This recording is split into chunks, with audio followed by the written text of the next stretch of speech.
साफ ऑयल, हल्का सा ऑयल लगाना है, ना ऑयल कम लगाना है ना ज़्यादा लगाना है। ज़्यादा ऑयल लगाना भी नुकसान है और कम ऑयल लगाना भी नुकसान है। 17 की चाबी है, एक्सल का नट लूज़ करें,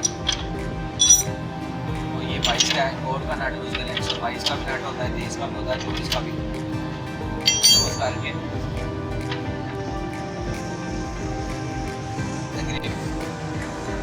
टायर को अपने व्हील को चिमटे के बैलेंस पे रखना है। अगर होने वाला है आपका टायर बैलेंस है तो एक तरफ से आप टाइट कर सकते हैं। अगर आपका टायर बैलेंस नहीं है तो फिर आपने दूसरी चिड़ी को भी आपने बैलेंस करके चैन की सेटिंग कर दी।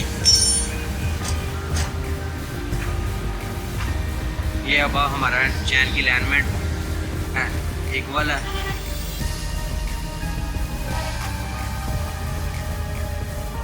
चैन एक ऐसी चीज़ है कि अगर ज़्यादा टाइट होगा तो आपकी गाड़ी बस नहीं चलेगी। इसलिए चैन को बड़े एहतियात से, गौर से, तसल्ली से चैन टाइट करना चाहिए। अगर चैन टाइट करते वक्त आपका व्हील बैलेंस नहीं है तो चैन उठने का डर है, चैन उतरने का डर है।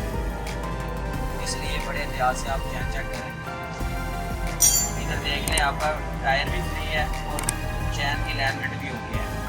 हमारा टायर वजनी ना हो चैन टाइट करने के बाद, और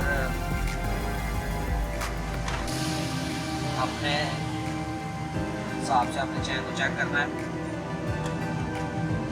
और फिंगर से आपने चैन को उठाना है और बोल्ट वाले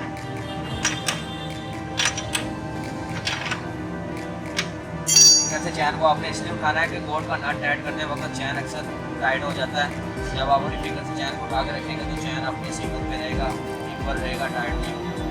और बाद में आपने अपने व्हील को फ्री रखना तो ब्रेक लगवा के एक्सल का नट टाइट करें।